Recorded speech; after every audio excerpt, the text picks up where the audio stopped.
लंके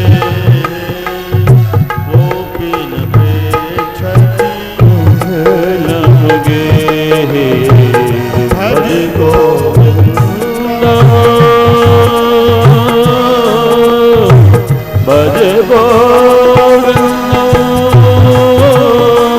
भज गोविंद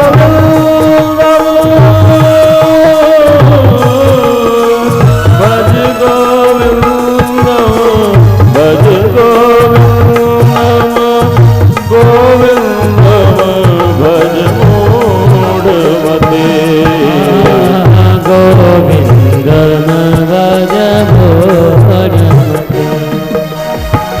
गोविंद भज मूढ़मते।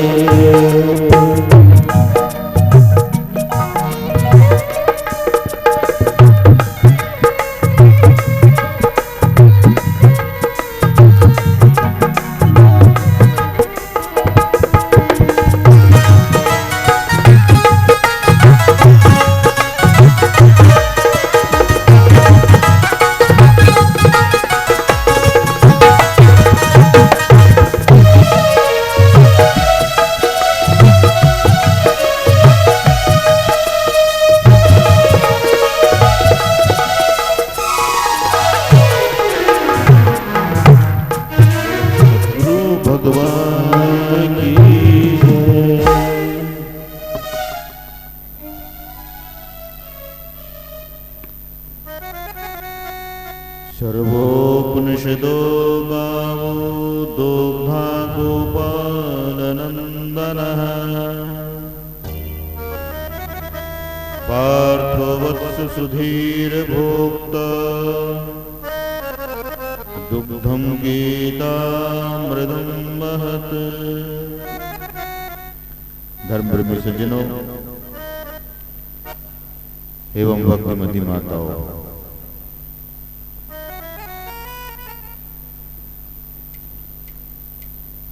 श्रीमद् भागवत महापुराण जिसका अनुष्ठान यहाँ सप्त दिवस के लिए किया गया है, आज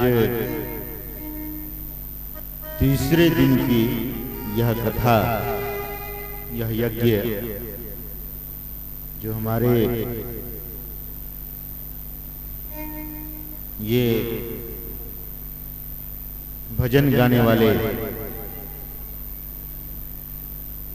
साधुजन हैं उनके मुखारबिंद से सुन रहे थे, और पश्चात हम लोगों ने संत स्तुति विनती, गुरु की विनती, उस प्रभु की प्रार्थना,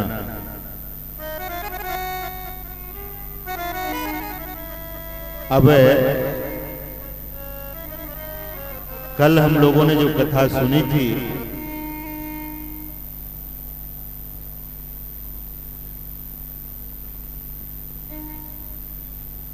कि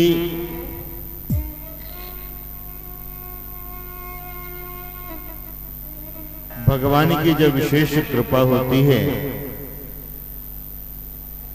उनकी महत कृपा होती है। महत का अर्थ होता है बहुत विशाल,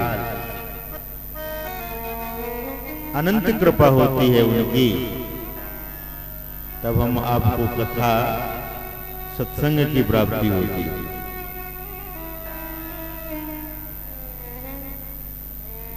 कल हम लोग सुन रहे थे श्री सुखदेव जी महाराज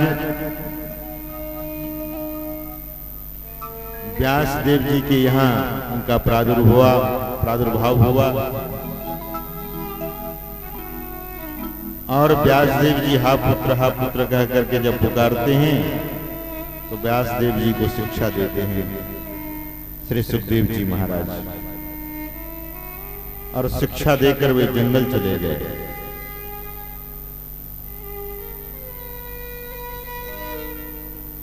जंगल में उस परमात्मा के ध्यान में निमग्न है, आनंद मग्न है। एक दिन जैसा कि कल हम आप लोगों ने सुना कि व्यास देव जी के उस शिष्यों के मुखारबिंद से उस पवित्र श्लोक को सुना, बरहापीडम नटवर बभो। यह पवित्र श्लोक जब हम आप लोग जब श्री सुखदेव जी महाराज सुनते हैं तो कथा के प्रति आकर्षण होता है। ये कौन जिनके नयन कमलवत हैं और जिनके शरीर पर वृंदावन का धूल कण सुशोभित है,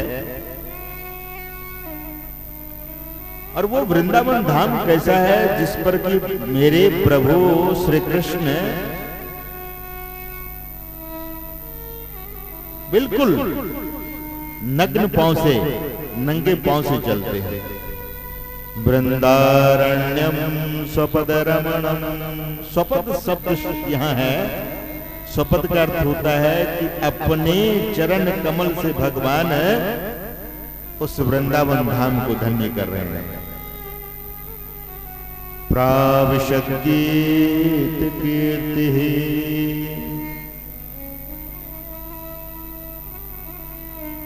उनके कीर्ति का गुणगान बड़े बड़े देवी देवता, बड़े बड़े ऋषि मुनि भी कर रहे हैं। ऐसे भगवान की लीला को सुननी चाहिए। व्यासदेव जी महाराज के इस रचित श्रीमद् भागवत कथा के पावन श्लोक को जब श्री सुखदेव जी महाराज सुनते हैं तो श्रीमद् भागवत का अध्ययन करते हैं, निष्णात हो जाते हैं। और भागवत में जब वे निष्णात हो गए तो अपने पुत्र की परीक्षा हो जाए, व्यासदेव जी अपने से कैसे बोल सकते हैं कि मेरे पुत्र में ना कोई काम है ना क्रोध है। व्यासदेव जी महाराज भेज देते हैं अपने पुत्र श्री सुखदेव जी महाराज को राजा जनक के पास, और राजा जनक के पास जब भेजते हैं और श्री सुखदेव जी महाराज राजा जनक के द्वार पर जाते हैं, राजा जनक के सिपाहियों से, दरबारियों से कहते हैं कि जाओ, व्यास नंदन सुखदेव आया है उनसे ज्ञान प्राप्त करने के लिए।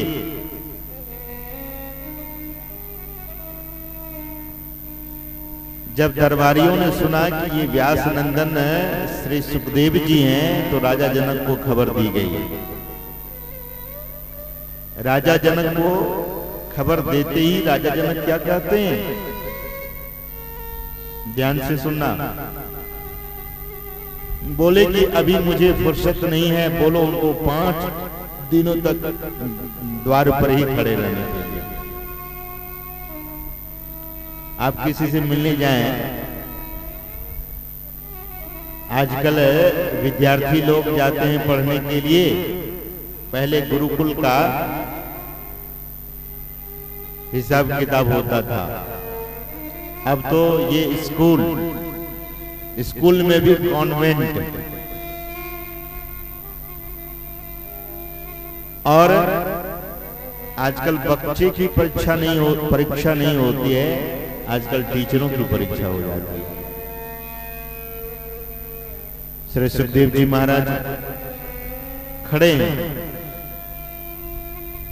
व्यासदेव जी ने कहा कि इनमें काम और क्रोध दोनों नहीं है, ये बात मैं कहूंगा तो लोग मानेंगे नहीं, इसलिए आज के जो प्रसिद्ध योगी राजा जनक हैं, विदे हैं, उनके पास में भेजता हूं, उनकी मोहरें लगनी चाहिए, वो प्रमाणित करें। राजा जनक जब कहते हैं कि 5 दिन तक अभी समय नहीं है तो वे खड़े रहे। 1 दिन बीत गया, 2 दिन बीत गए, तीसरे, चौथे, 5वां दिन भी बीता। राजा जनक अपने सिपाही को भेजकर और सुखदेव जी को बस कहते हैं देख करके आओ कि पहले दिन वाला चेहरा है या आज गुस्सा से वो भर गया है। तो वह सिपाही आता है, दरबारी आता है और आकर के देखता है कि सुखदेव जी जिस प्रसन्नता से पहले दिन आए थे वही प्रसन्नता उनके चेहरे पर आज 5वें दिन भी है। यही बात जाकर कहता है राजा जनक से दरबारी। सिपाही कहता है, राजा जनक अपने सिंहासन से कूद पड़े, बोले कोई संत आए हैं, कोई साधारण नहीं है। दौड़ पड़े, उनके चरणों में लिपट गए और बोले महाराज मुझे क्षमा करना, मैंने आपके साथ अपराध किया है। श्री सुखदेव जी महाराज मुस्कुरा रहे हैं और कह रहे हैं कि आप तो मेरे गुरु हैं, आप ऐसा क्यों कर रहे हैं, मैं तो आपसे कुछ सीखने आया हूं। राजा जनक श्री सुखदेव जी महाराज को अंदर अंतःपुर ले गए हैं और अंतःपुर में एक से एक सुंदर युवतियां हैं। श्री सुखदेव जी महाराज को देखकर उनके सेवा भाव में सब लग जाती हैं। राजा जनक के आदेश पर श्री सुखदेव जी महाराज को देखकर किसी के मन में ऐसा नहीं हुआ कि मैं सेवा न करूं, इतने उनमें आकर्षण था। आवाज कम रखना, कम आवाज रखना। इतना आकर्षण था उनमें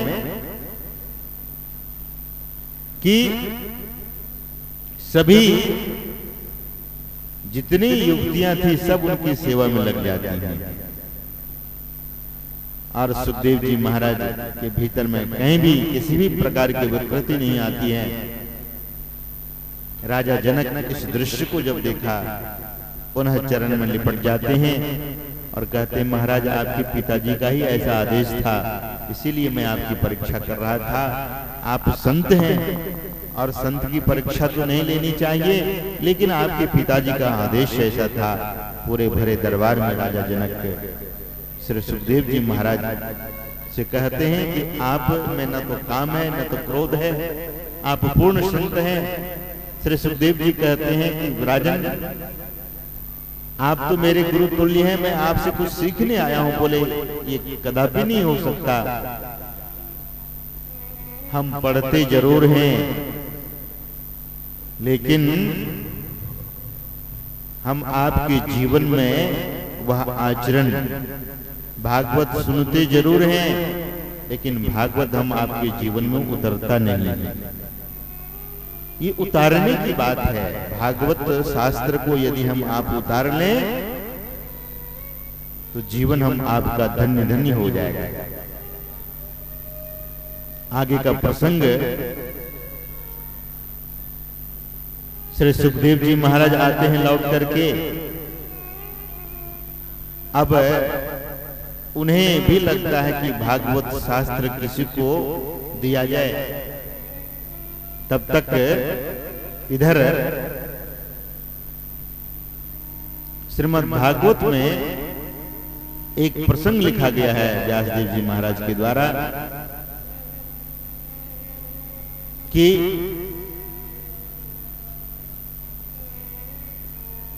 व्यासदेव जी लिखते हैं महाभारत के कुछ अंश को श्रीमद् भागवत में, भगवान की महिमा बताते हैं कि ये भागवत सुनाया गया किसको। तो सौनकादिक ऋषियों को सूत जी नैमिषारण्य में यह कथा सुना रहे थे। सूत जी यानी व्यासदेव जी के शिष्य बोले कि सुखदेव जी महाराज कथा जो सुनाना चाह रहे थे तो पात्र वे भी ढूंढ रहे थे। इधर राजा परीक्षित को शाप लग गया समीक ऋषि का और 7 दिनों में ही उनको मुक्ति चाहिए थी। बहुत सारे ऋषि मुनियों के पास गए महाराज, लेकिन उनको 7 दिनों के अंदर कोई मुक्ति देने में समर्थ नहीं हुए। तब राजा के समक्ष, राजा के सामने सुखदेव जी महाराज प्रकट हुए हैं और श्रीमद् भागवत कथा सुनाकर उसे दुर्गति से बचा दिया और सदगति प्रदान किया। यही श्रीमद् भागवत कथा है। बोलो वृंदावन बिहारी लाल की जय। बस कथा ही नहीं, आप लोग समझ लिए कथा कितनी है कि समीक ऋषि के शाप से राजा परीक्षित त्रसित हो गए, ऋषि मुनियों के पास गए। ऋषि मुनि ने हाथ उठा दिया कि मेरे बस की बात नहीं है महाराज। तो राजा के समक्ष परीक्षित राजा के समक्ष सुखदेव भगवान प्रकट हुए हैं, सुखदेव मुनि प्रकट हुए हैं। और पूज्य सुखदेव मुनि जब प्रकट हुए तो श्रीमद् भागवत की कथा सुना करके और 7 दिनों के अंदर ही मुक्ति प्रदान कर देते हैं। जिस किसी के भी बच्चे हों उसको आप अपने पास रखें। कथा में भागवत कथा के श्रोता वक्ता अनेका अनेक हैं, बहुत लोग हैं। श्रोता भी बहुत हैं और वक्ता भी बहुत हैं। श्रोता तो अधिक हैं ही। 88,000 महात्मा बैठ करके कथा सुन रहे थे। कितने याद रखो, कितने? अरे बोलो तो सही, पढ़े लिखे हैं नहीं आप लोग? अरे बोलिए तो, कितने महात्मा सुन रहे थे कथा? 88,000। यहाँ कितने बैठे हैं? 88 आदमी भी बैठे हैं कि नहीं? 88 से ज्यादा होंगे। इतने साधु संत श्रीमद् भागवत की कथा, जो सब अधिकांश ब्राह्मण थे और सूत जी शूद्र थे, उनके से मुख से कथा सुनते हैं। कथा तो कोई भी सुनावे, भगवान की कथा कोई भी सुनावे, उसे आदर भाव से सुनना चाहिए। इसलिए कथा में जब भी बैठे तो बहुत श्रद्धा से, बड़ा प्रेम से यह सोचें कि मैं अपने उस प्रभु की कथा को सुन रहा हूं, उस प्रभु की अति कृपा हुई है। कथा ऐसे नहीं मिलती है।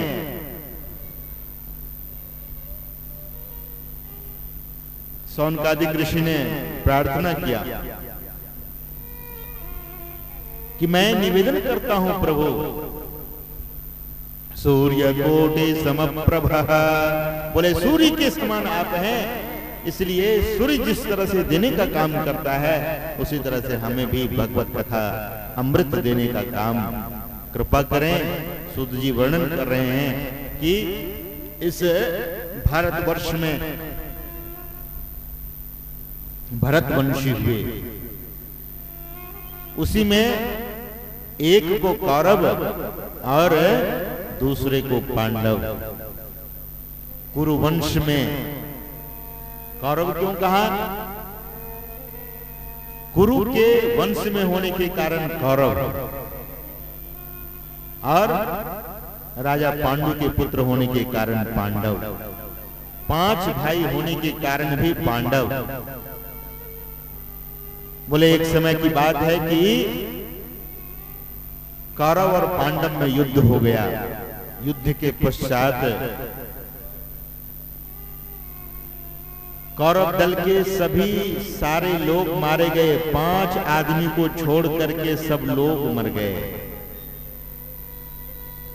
और सैया पर एक आदमी पड़े रहे, वो पितामह वेश में थे।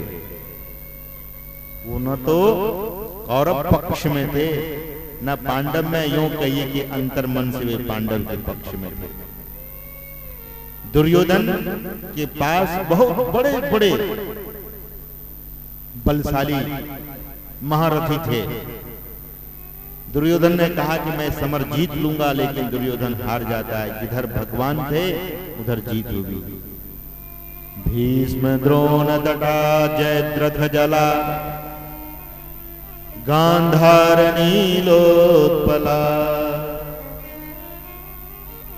शल्यग्राहवति कृपेण वहनी कर्णेन वेलाकुला अश्वत्थाम विकर्ण घोर मकरा दुर्योधनावर्तिनी सोतीर्णा खल पांडवै रण नदी, ऐसे रण नदी को भी पार कर गया कौन?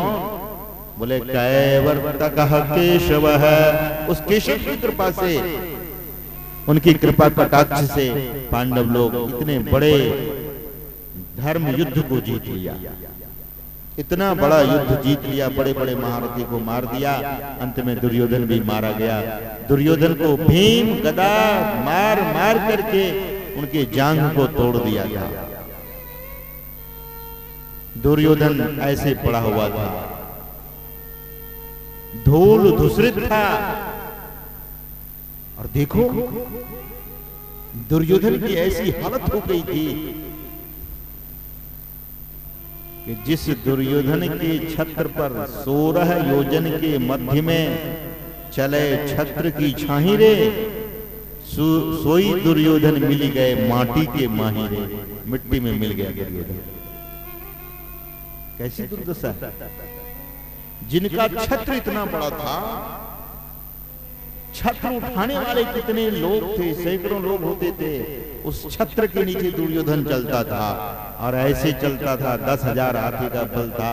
एक पांव उठाता था तो कहता था कि धरती को मैं नीचे लेकर चला जाऊंगा, इतना अभिमानी दुर्योधन।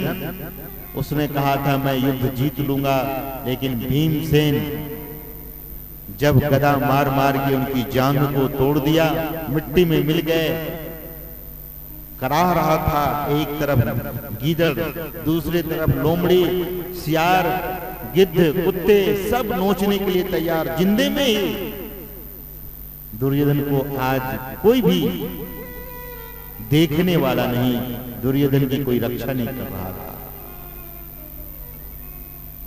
जिससे मिलने के लिए लोगों को प्रतीक्षा करनी पड़ती थी। अंतःपुर में जब दुर्योधन होता था, अपनी राजधानी में होता था, तो बहुत समय लेकर के और बहुत कष्ट सह करके दुर्योधन के पास लोग जाते थे। इतनी सुरक्षा में दुर्योधन रहता था, और वो दुर्योधन आज बिल्कुल ऐसे ही पड़ा हुआ था। सियार, काग, गिद्ध, कुत्ते सब नोचने के लिए तैयार है उनके शरीर को। उसी समय अश्वत्थामा आया और दुर्योधन को देखा। घनी अंधेरी रात में देख करके, प्रकाश भी नहीं, अश्वत्थामा के मस्तक पर मणि थी। मणि आप लोग जानते होंगे। उस मणि के प्रकाश से दुर्योधन को देखा उसने, और जब दुर्योधन को देखा बिल्कुल बेजान बेकार लट्ठे की तरह पड़ा हुआ था, तो अश्वत्थामा रोने लगा कि मित्र, मैं कभी नहीं सोचा था कि तेरी ये हालत होगी जो आज तेरी हुई। मैं कभी कल्पना भी नहीं किया। जो दास दासियों से सुसज्जित, जो कीमती रथ पर चढ़ते थे, हीरे मोती से जड़े हुए रथ होते थे, तेज घोड़े होते थे, बगल में तलवार होती थी और दूसरे बगल में गदा होती थी। न तेरे पास आज तलवार है, न गदा है, न कोई रक्षक है। मित्र, तेरी ऐसी दुर्दशा करने वाला कौन हुआ? बोले पांडव छोड़ करके और कौन कर सकता है। बोले मित्र, तेरी अंतिम इच्छा क्या है, मैं उसे पूरी करूंगा। अश्वत्थामा पूछता है। दुर्योधन कहता है मुझे कुछ नहीं चाहिए, बस 5 पांडव का सर मुझे ला करके दे दो, मैं मरते मरते भी खुश होकर के जाऊंगा और यह सोचूंगा कि यह युद्ध जीत लिया। देखो, आदमी की ऐसी दुर्दशा होने पर भी उनकी सोच जरा देखना। जीवन में कभी भी दुर्योधन की तरह सोच आने मत देना। कथा सुन रहे हैं, कथा सुन करके जीवन में उतारो। दुर्योधन की दुर्दशा हो चुकी है, मिट्टी में मिला हुआ है, लेकिन क्या सोच है उसकी जरा देखना, सुनो।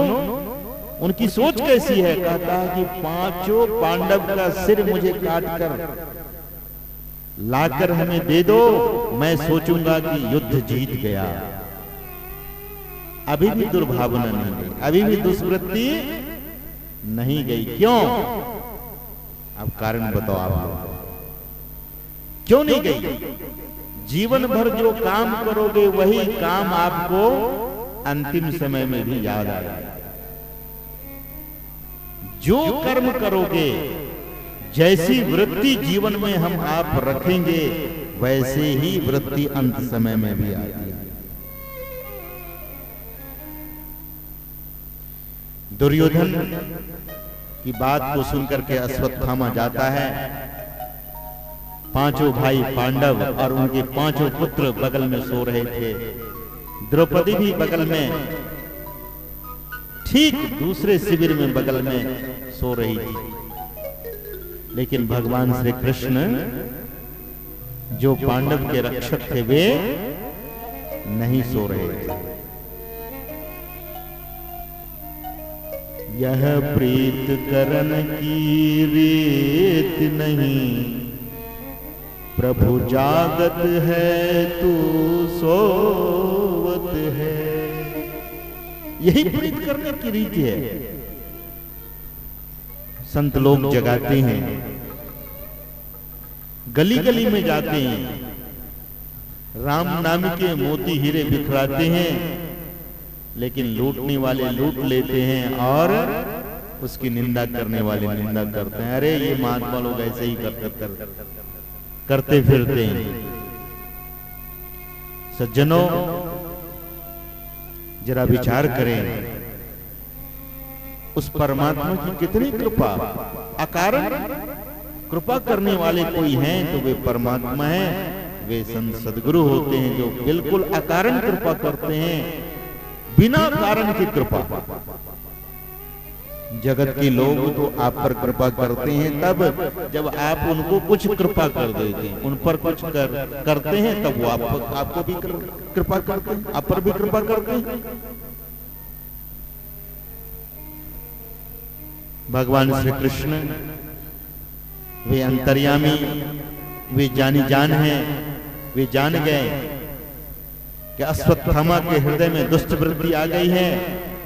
आते हैं भगवान श्री कृष्ण अर्जुन के पास, और अर्जुन के पास आकर के कहते हैं, अर्जुन सो रहे हो? बोले हाँ केशव, मैं सो रहा हूँ।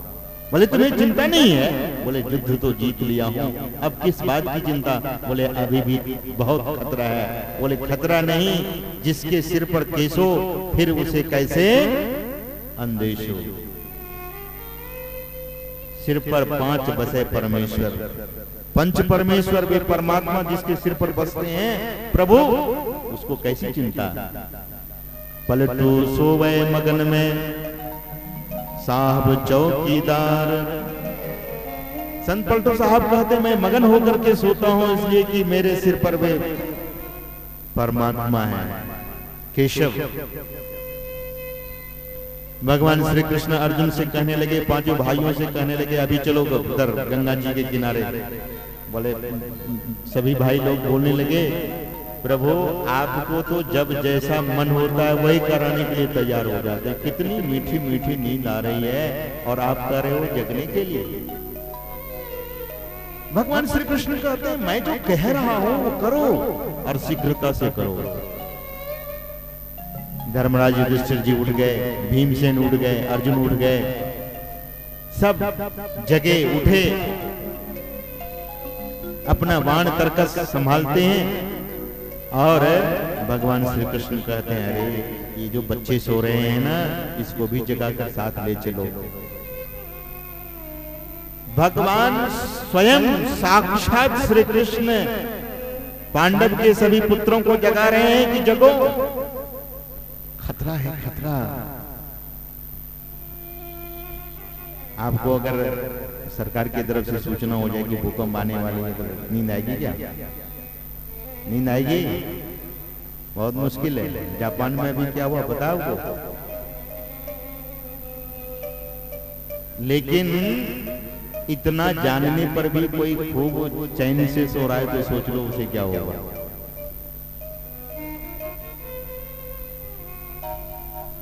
भगवान श्री कृष्ण पांचों पांडव के पुत्रों को जगाते हैं, जगो जगो हमारे साथ चलो। अब वे तो बच्चा जवान था, अभी अभी जवानी चढ़ी थी, अभी तो जवान था और जवानी में नींद तो सबसे ज्यादा ही सताती है। ये बूढ़े लोग जब जगाते हैं बच्चे को, बोले इस बूढ़े को नींद तो आती नहीं और हमेशा हम लोगों को जगाते रहते हैं। नहीं, अगर सास एक बार बोले, 2 बार बोले, 3 बार बोले ये इस बूढ़ी का दिमाग बिल्कुल खराब हो गया, ये बूढ़ी सोने नहीं देती। बेटा को पिता अगर जगावे ना, बोले बूढ़ा आपको नींद नहीं आ रही ना, मुझे बहुत मीठी मीठी नींद आ रही, सोने दो। नहीं, नींद निशानी मौत है, उठ कबीरा जाग।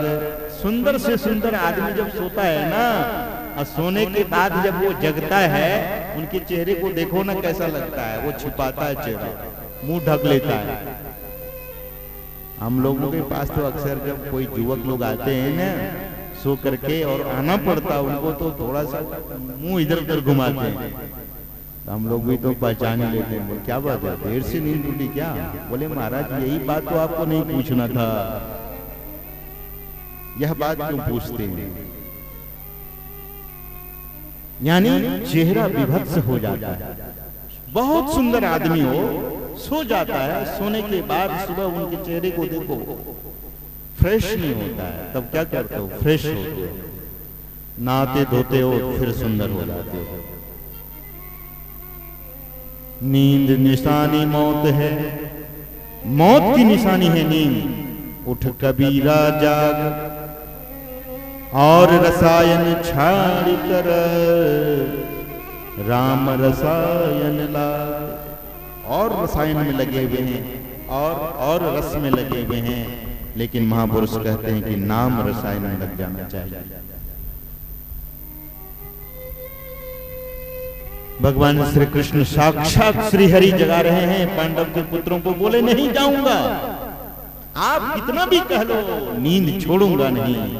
बोले मुझे त्याग देगा बच्चा? बोले हाँ प्रभु, आज तो आपको त्याग ही दूंगा, नींद को नहीं त्यागूंगा, नींद को नहीं छोड़ूंगा। पांडव के सभी पुत्र सो रह गए, भगवान जगाते रहे, जगाते रहे, जगाते रहे, नहीं जगे। पांडवों को भगवान कहते हैं आओ मेरे साथ। भगवान श्री कृष्ण पांडव को लेकर गंगा जी किनारे चले गए, और इधर अश्वत्थामा आता है और एक तरफ से तलवार से सबका सर धड़ से अलग कर देता है। पांचों पांडव के पुत्रों की हत्या कर देता है, और सर को अंगोछा बिछा लेता है, और उसमें सभी के सर रख करके और चला जाता है दुर्योधन के पास। दुर्योधन को कहता है लो अंतिम मुरादें, अंतिम इच्छा तेरी मैंने पूरी की है मित्र, ये लो पांडवों का सिर। दुर्योधन देखता है अश्वत्थामा के मणि के प्रकाश में, एक एक सिर को देखता है, वह पांडव नहीं था, वह पांडव पुत्र थे। देख करके दुर्योधन विलाप करने लगा, अरे धिक अश्वत्थामा, तूने मेरे वंश का नाश कर दिया। मैं तो सोचा था कि तुम पांडवों के सिर को लेकर आए हो, लेकिन नहीं, ये तो मेरे पांडव के पुत्र हैं, ये मेरे पुत्र हैं, मेरे वंश में इतना अभागा। और अपने को धिक्कारते हुए दुर्योधन तड़प तड़प कर प्राणांत कर लेता है।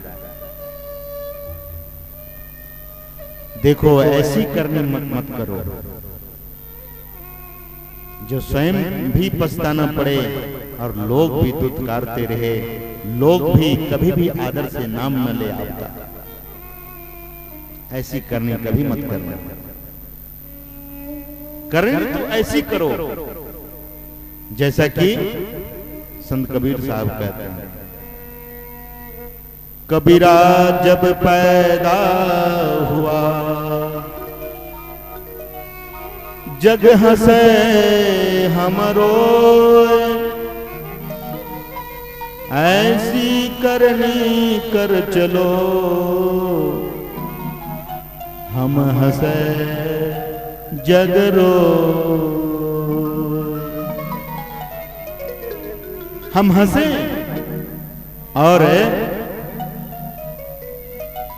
मनुष्य आपके लिए दुनिया के लोग रोएं, ऐसी करनी कर चले। जब बच्चा जन्म लेता है तो सब लोग खुशी मनाते हैं, बच्चा रोता है और वही बच्चा ऐसा सुंदर कर्म करता है तो लोग उनके लिए रोते हैं और जाने वाले हंस हंस कर चले जाते हैं। लेकिन दुनिया में ऐसे भी लोग होते हैं जो ऐसी करनी करते हैं, लोग उनके लिए रोते नहीं हैं, हंसते हैं, खुशी मनाते हैं कि अच्छा हुआ वो चला गया। इसलिए ऐसी करनी दुर्योधन पश्चाताप करते हुए इस जगत को छोड़कर चला गया। यह प्रसंग लिखने का क्या मतलब है? श्रीमद् भागवत में व्यासदेव जी महाराज इस प्रसंग को उद्धृत करते हैं। क्यों लिखते हैं? क्योंकि परीक्षित तक पहुंचना है। अब शौनकादिक ऋषि जिज्ञासा करते हैं कि महाराज आगे क्या हुआ? दुर्योधन तो चला गया। बोले कि इधर तो द्रौपदी विलाप करने लगी और इतनी विलाप करती है कि लाओ उसे, उस अतताई अश्वत्थामा को दुर्योधन अर्जुन पकड़ने के लिए जाता है। बोले वो आकाश में होगा, पाताल में होगा, कहीं भी होगा, मैं उसे ढूंढ कर लाता हूं और तेरे सामने उसका वध करूंगा। इस तरह से अश्वत्थामा को पकड़ कर लाया गया और जब पकड़ कर लाया गया द्रौपदी रो रही थी। बोले कि गुरुपुत्र है। अर्जुन से कहने लगती है द्रौपदी के हृदय में करुणा उमड़ा दिया। बोले मत मारो इसे। अर्जुन कहता अरे तुम्हारे पांच पुत्रों की हत्या करने वाले को तुम कहते हो मत मारो? बोले हाँ, क्योंकि मैं मां हूं ना, मेरे पुत्र की हत्या हुई, मेरे भीतर कितनी पीड़ा है। तुम भी अश्वत्थामा की हत्या कर दोगे अर्जुन, आप अश्वत्थामा को मार दोगे तो अश्वत्थामा की मां भी रोएगी इसी तरह से जैसे मैं आज रो रही हूं। मत मारो इसे। देखिए कैसी नारी थी, कहती है जिस तरह से मुझे पीड़ा हो रही है उसी तरह से अश्वत्थामा की मां को भी पीड़ा होगी, इसलिए मत मारो इसे। अब अर्जुन भगवान श्री कृष्ण की ओर देख रहे हैं, उनकी मुंह की तरफ देख रहे हैं। भगवान श्री कृष्ण मुस्कुरा रहे हैं। अब पूछते हैं कि प्रभु आपका क्या कहना है? भगवान श्री कृष्ण कहते हैं कि देखो बाल हत्यारे को तो मारना ही चाहिए, लेकिन गुरुपुत्र को नहीं मारना चाहिए। बोले बाल हत्यारा को मारना ही चाहिए लेकिन गुरुपुत्र को नहीं मारना चाहिए। बोले महाराज आप तो हमेशा दो तरफ बात बोलते हैं, निर्णय ही नहीं हो पाता। भगवान श्री कृष्ण ने कहा कि इसका अपमान कर दो। अपमान किया गया। क्या? अश्वत्थामा के बाल छील दिए गए, थोड़ा सा बाल काट दिया गया, उसमें चूना और कालिख लगा दिया, मुंह काला कर दिया और अश्वत्थामा को छोड़ दिया। अश्वत्थामा ये विचारा नहीं कि थोड़ा सा ही दंड दे करके मुझे माफ कर दिया इन लोगों ने। अश्वत्थामा पुनः ब्रह्मास्त्र चला देता है सुभद्रा के गर्भ पर, जिस गर्भ में भक्तराज परीक्षित रहते थे। सुभद्रा दौड़ पड़ती है भगवान श्री कृष्ण के पास। भगवान श्री कृष्ण बोले कि मातृभाव करो बहन, तो मातृभाव करो। सुभद्रा को मातृभाव, अभिमन्यु की पत्नी सुभद्रा उसको कह रहे हैं बेटी मातृभाव करो, तो मातृभाव करते हैं। भगवान एक रूप से सुभद्रा के गर्भ में जाते हैं, उत्तरा के गर्भ में जाते हैं और उत्तरा के गर्भ में जाकर के भगवान रक्षा करते हैं। कैसे? बोले सुदर्शन चक्र से, सुदर्शन चक्र से रक्षा कर देते। परीक्षित बच गया और तब पुनः अश्वत्थामा को पकड़ करके और उनके मणि को निकाल देते हैं। इतना अश्वत्थामा को पकड़ करके उनके मणि को निकाल लेते हैं, अश्वत्थामा श्रीहीन हो जाता है, तब भी उनको नहीं मारते।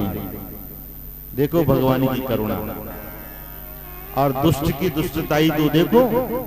ऐसा मनुष्य को कभी नहीं करना चाहिए। हम आप जब यह सुनते हैं कि इतना क्षमा भी कितना, पांडवों की तरफ से क्षमा ही क्षमा, ईश्वर की तरफ से क्षमा ही क्षमा, और दुष्ट अश्वत्थामा की दुष्टता का आर पार नहीं है, दुष्टता का परे से परे ऐसी स्थिति में अश्वत्थामा चला गया। और अश्वत्थामा के संबंध में कहा जाता है कि वह बहुत दिनों तक दुखी रहा, दुखी रहेगा, दुखी रहा। सज्जनों, जिस परीक्षित की कथा हम आप सुनने जा रहे हैं, उस परीक्षित का जन्म हुआ भगवान श्री कृष्ण की कृपा से, जिनको ब्रह्मास्त्र से अश्वत्थामा मार देना चाह रहा था। केशव की कृपा से, उस कृष्ण की कृपा से उनकी गर्भ में रक्षा हुई है। और वह परीक्षित का जब जन्म हुआ तो भगवान श्री कृष्ण आते हैं उनको उपहार देने के लिए, और इस तरह से परीक्षित का जन्म हुआ है। परीक्षित बढ़ा, तब तक में इधर पांडव लोगों ने देखा, एक दिन युधिष्ठिर जी महाराज कहीं घूम रहे थे तो किसी के घर में ताला देखा। बोले ताला किस लिए? बोले चोरी होने लगी। तब युधिष्ठिर जी महाराज को शंका हो गई कि कलयुग का आगमन हो गया है, क्योंकि भगवान तो चले गए स्वधाम को, तो कलयुग का आगमन होने के कारण सोचा अब स्वर्गारोहण करना चाहिए। तो परीक्षित को राजपाट दे करके और पांडव लोग स्वर्गारोहण की ओर चल पड़े। अब इधर परीक्षित राजकाज बड़े धर्म पूर्वक संभाल रहा है। छद्मवेश में साधु संतों के पास जाते थे और पूछते थे, महाराज आपको किसी प्रकार का कष्ट तो नहीं है? एक दिन राजा परीक्षित घोड़े पर सवार होकर कहीं जा रहे थे तो देखा कि एक बैल और एक गाय को काला कलुटा पुरुष मार पीट रहा है। राजा को देखा नहीं गया। राजा परीक्षित उतरा और उस काला पुरुष से पूछा, तुम कौन हो? तो वह पुरुष कहता है, मैं कलयुग हूं। बोले तुम कलयुग? बोले हाँ, मेरा अब समय आ चुका है महाराज। मेरा काम ही है अधर्म करना और करवाना। मेरा काम है अधर्म करना और करवाना, इसलिए मैं अधर्म करता हूं और अधर्म करवाता हूं। वो बैल पृथ्वी के रूप, धर्म के रूप में, और गाय पृथ्वी के रूप। धर्म चाहिए। बैल एक ही पैर पर खड़ा था, और गाय को निर्दयता पूर्वक जो मार रहा था वह कलयुग। तो कलयुग को मारने के लिए राजा दौड़ते हैं कि तुम मेरे राज्य में ऐसा नहीं कर सकते। मयान से तलवार निकालते हैं और कलयुग का वध करना चाहते हैं राजा परीक्षित। तो वह शरण ले लिया। देखो, इस देश के राजा ऐसे हुए कि काल को भी चुनौती देते रहे हैं, लेकिन थोड़ी सी दया दिखाई। काल के लिए दया मत दिखाओ, झुक मत जाओ। अधर्म के लिए कभी झुकना नहीं। कलयुग जिसके सिर पर, यानी कलयुग से जो समझौता कर लेता है, समझो कलयुग उसका नाश कर देता है। इसलिए काल से समझौता नहीं करना चाहिए। किसे समझौता करना चाहिए? संत सदगुरु से, उस हरि से, उस परमात्मा से। महर्षि में ही परमहंस जी महाराज कहते हैं कि उस परमात्मा के श्री चरणों में प्रेम होगा तो कलिकाल भी कुछ नहीं कर सकेगा। काल और युग का प्रभाव आप पर नहीं होगा। वे कहते हैं, आइए हम लोग उनके इस पावन वाणी को दोहराते हैं। गुरु हरि चरण में प्रीति हो, युग काल क्या करे गुरु हरि चरणों में प्रीत हो, गुरु हरि चरण में प्रीत हो। युग काल क्या करे गुरु हरि चरण में प्रीत हो, गुरु हरि चरण में प्रीत हो। युग काल क्या करे कछुई की दृष्टि दृष्टि हो, जंजाल क्या करे कछुई की दृष्टि दृष्टि हो, जंजाल क्या करे गुरु हरि चरण में प्रीत हो, गुरु हरि चरण में प्रीत हो। युग काल क्या करे गुरु हरि चरण में प्रीत हो।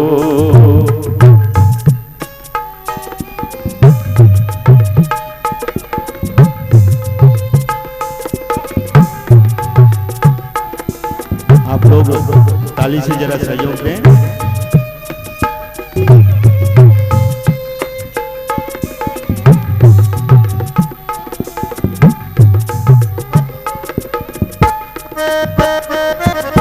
सतनाश का विश्वास हो, फिर आस क्या करे। जगनाश का विश्वास हो, फिर आस क्या करे। दृढ़ भजन धन ही घास हो, दृढ़ भजन धन ही घास हो। फिर त्रास क्या करे गुरु हरि चरण में प्रीत हो, गुरु हरि चरण में प्रीत। काल क्या करे गुरु हरि चरण में प्रीत हो, गुरु हरि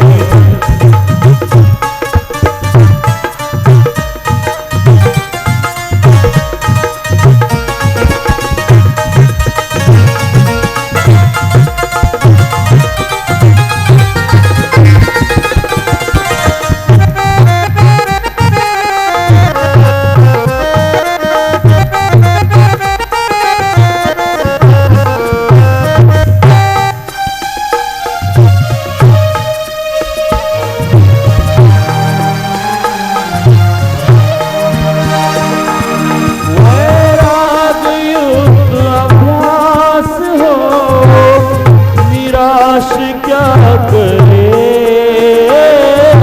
वैराग युक्त अभ्यास हो, निराश क्या करे। दृढ़ भजन धन ही खास हो, दृढ़ भजन धन ही खास हो। फिर दास क्या करे गुरु हरि चरण में प्रीत हो, गुरु हरि चरण में प्रीत हो। काल क्या करे गुरु हरि चरण में प्रीत हो। युग काल क्या करे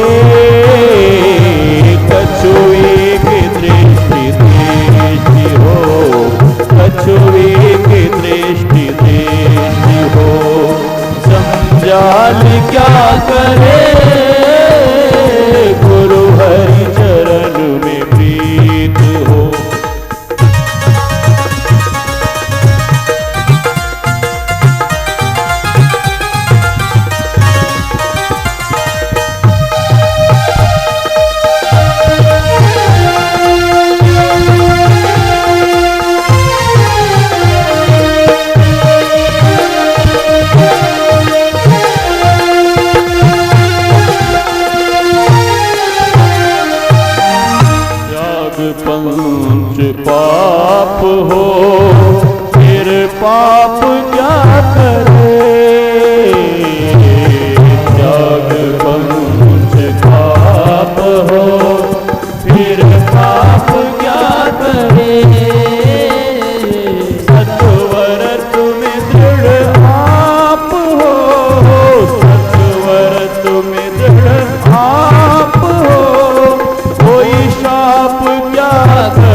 अनंग क्या करे, पूरे गुरु का संग हो। अनंग क्या करे, पूरे गुरु का संग हो। अनंग क्या करे, पूरे गुरु का संग हो। आनंद क्या करे, में ही जो अनुभव ज्ञान हो, में ही जो अनुभव ज्ञान हो। अनुमान क्या करे, गुरु हरि चरण में प्रीत हो। गुरु हरि चरण में प्रीत हो। शुभ काल क्या करे, गुरु हरि चरण में प्रीत हो। गुरु हरि चरण में प्रीत हो।